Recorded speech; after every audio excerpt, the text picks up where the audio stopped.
আসসালামু আলাইকুম। বাজ স্কুলের অ্যাডমিশন কেয়ারে সবাইকে স্বাগতম জানাচ্ছি।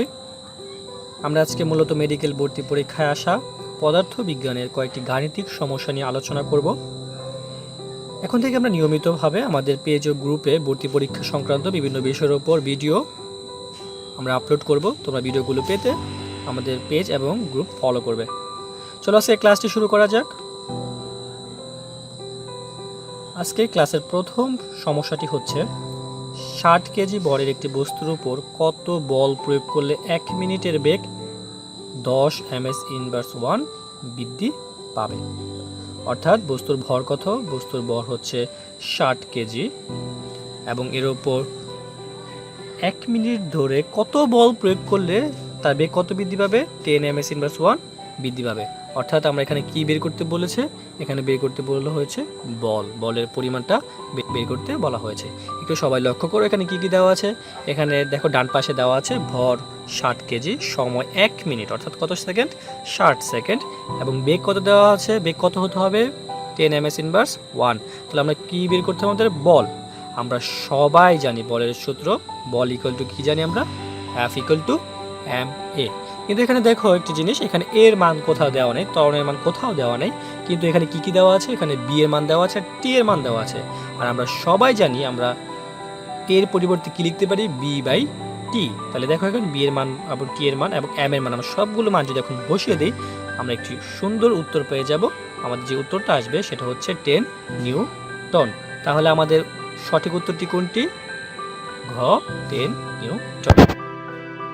আশা করি সবাই বুঝতে পেরেছো। আমাদের দ্বিতীয় সমস্যাটি হচ্ছে কোনো নির্দিষ্ট ভরের বস্তুর গতিশক্তি ও এর ভরবেগের সাথে সম্পর্ক কি। এখানে দুইটা জিনিসের মধ্যে সম্পর্ক জানতে চেয়েছে, গতিশক্তি আর ভরবেগের মধ্যে সম্পর্ক কি।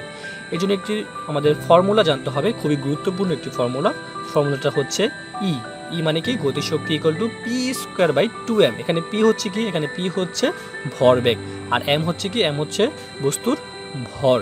যদি আমরা এটা বলি তাহলে দেখো গতিশক্তি ইকুয়াল টু কি? ভরবেগ স্কোয়ার বাই 2 ইন্টু ভর। তাহলে তোমরা এই ফর্মুলা থেকে খুব সহজে বুঝতে পারতেছো যে গতিশক্তি ভরবেগের মধ্যে সম্পর্ক কি। গতিশক্তি ভরবেগের মধ্যে সম্পর্ক হচ্ছে বর্গের সমানুপাতিক। তাহলে আমরা সঠিক উত্তরটি কি পাবো? বর্গের সমানুপাতিক।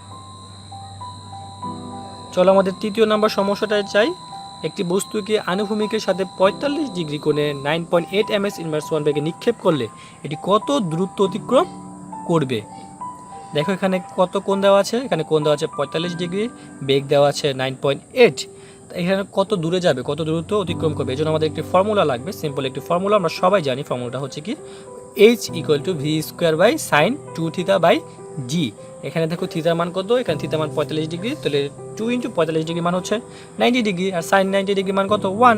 তাহলে এখানে জাস্ট আমরা কি সাইনের মানটা কোনো এখানে আমাদের কাজে লাগবে না, এখানে জাস্ট ভি স্কোয়ার বাই জি মানে ভি কত হবে?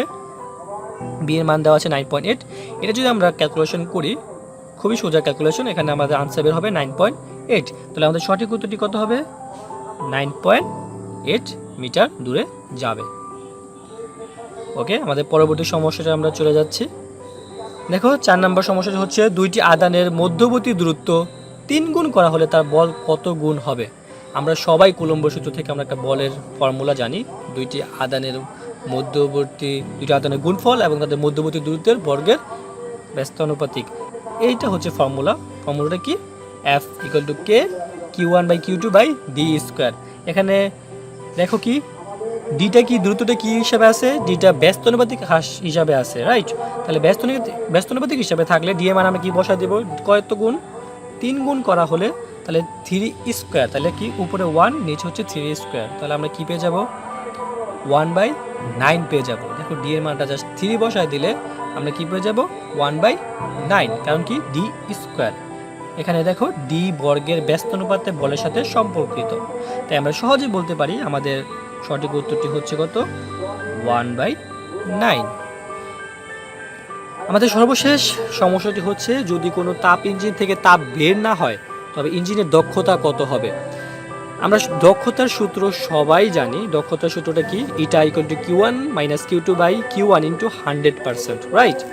এখানে দেখো এখানে কি বলা হয়েছে? এখানে বলা হয়েছে ইঞ্জিন থেকে তাপ বের হয় না। তাহলে আমাদের Q2 কত হবে? যেহেতু তাপ বের হয় না, Q2 হবে 0। আর যদি Q2 0 হয় তাহলে দেখো এখানে Q2 কোনো মান নেই, তাহলে Q1 বাই কি থাকবে? Q1 into 100%। Q1 কেমন কাটা গেলে শুধু থাকবে কত? 100%। তাহলে আমাদের সঠিক উত্তরটি আমরা পেয়ে যাব কত? 100%। আশা করি সবাই বুঝতে পেরেছো। তারপরও যদি কেউ বুঝতে না পারো তাহলে কমেন্ট সেকশনে জানিয়ে দাও। সর্বশেষ যেটা বলবো, নিজের উপর বিশ্বাস রাখো এবং নিজের স্বপ্নকে লালন করো। ধন্যবাদ সবাইকে।